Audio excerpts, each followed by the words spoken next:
Tony Blair, ancien Premier ministre du Royaume-Uni pendant 10 ans, 3 mandats, un record, est en visite à Paris, nous accorde cet entretien pour l'invité de TV5 Monde. Bonjour Monsieur le Premier ministre. Bonjour. Merci d'être avec nous pour la publication de Mémoire, le livre événement publié en France chez Albin Michel, où vous dites dès le début de ce livre, j'ai toujours aimé la France et plus surprenant pour un Britannique, j'aime les Français.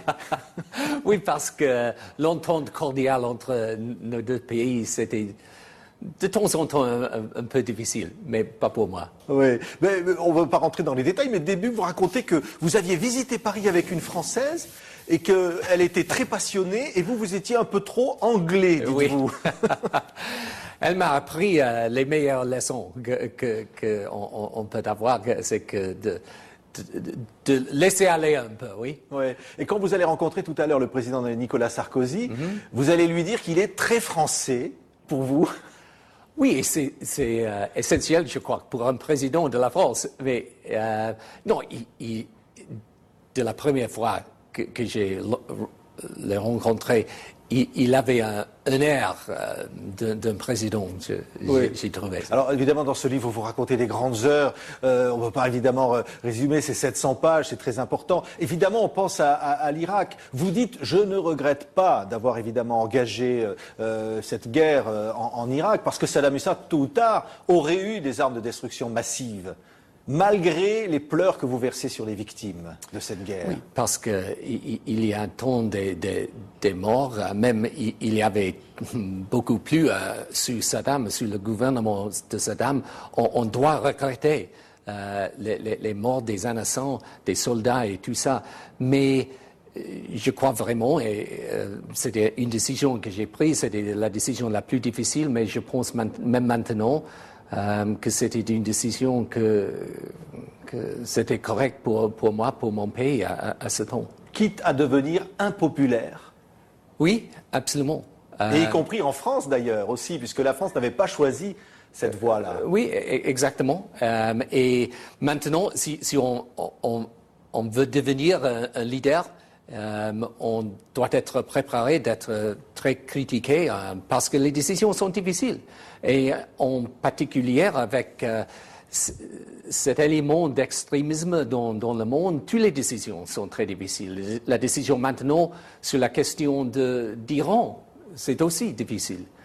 Donc, ça veut dire par exemple sur l'Iran, vous prenez beaucoup plus de force contre le régime d'Ahmadinejad, voire même une intervention militaire un jour? Oui, je crois que c'est important à constater le principe que c'est pas acceptable pour l'Iran d'avoir une bombe nucléaire. Et donc, j'espère qu'on peut résoudre ce problème d'une façon diplomatique. Il faut travailler vers ce but parce qu'on ne veut pas avoir un engagement militaire, c'est absolument vrai, mais en même temps, il faut dire au leadership d'Iran, vous ne pouvez pas traverser ce fauteuil, si vous voulez. Oui. En 2005, Londres avait été frappé par de terribles attentats. Vous le racontez évidemment dans ce livre. Une enquête vient d'être lancée en Grande-Bretagne pour voir s'il y a eu des défaillances des services de police ou des services de renseignement. Quel commentaire vous faites par rapport à cela?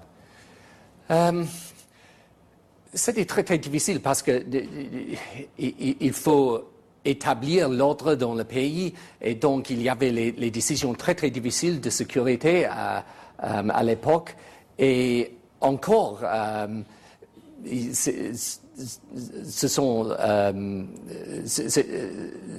y avait les décisions qui étaient vraiment critiquées, mais en anglais, mon livre est appelé A Journey, un voyage. Et ça veut dire que j'ai commencé comme un leader qui a vu le plaisir tout le peuple tout le temps, et j'ai terminé comme un leader un peu différent. Parmi ces décisions très très difficiles, je me suis décidé à faire ce que je crois c'est juste, c'est correct. Et puis, donc, c'est pour le peuple à décider après ça. Et donc, j'ai changé un peu ma façon de leadership parmi tous ces problèmes. Mais par exemple, là, ce qui vient de se passer en Afghanistan, on a appris qu'une otage britannique est morte.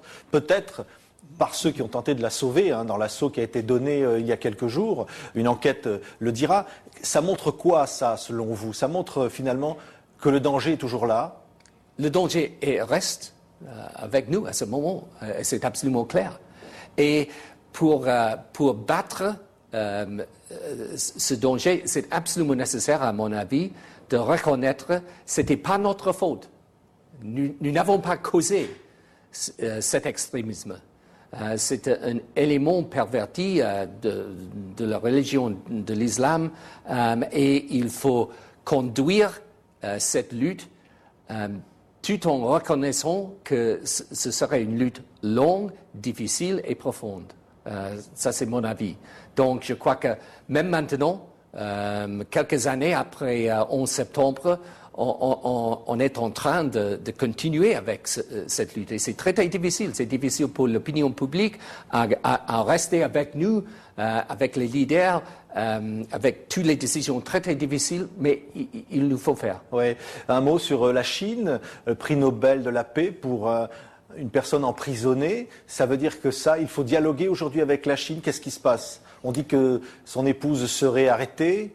Moi, je suis optimiste sur la question de la Chine et je crois que le leadership chinois fait ce qu'il peut dans une situation où il faut développer l'économie d'une façon très rapide parce que nous pouvons voir la Chine en voyant Beijing et Shanghai, mais il y a beaucoup de pauvreté à l'intérieur de la Chine.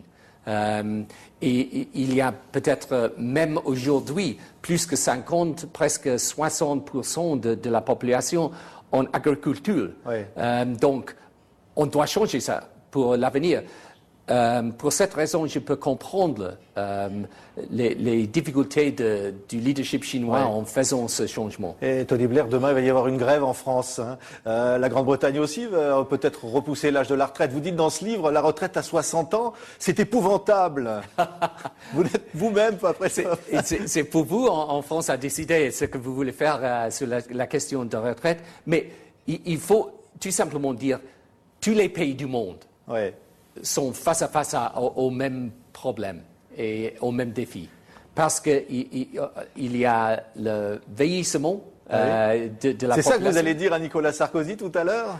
Vous allez lui dire ne change pas les réformes parce que sinon tu vas perdre. C'est ce que vous lui dites dans ce livre. Je crois qu'à ce moment, c'est très difficile à faire les réformes, mais si on essaie à les éviter, il y aura des plus grands problèmes.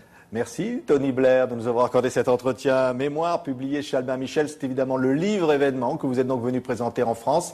Merci d'avoir été avec nous sur TV5 Monde pour l'inviter. Merci. Merci beaucoup.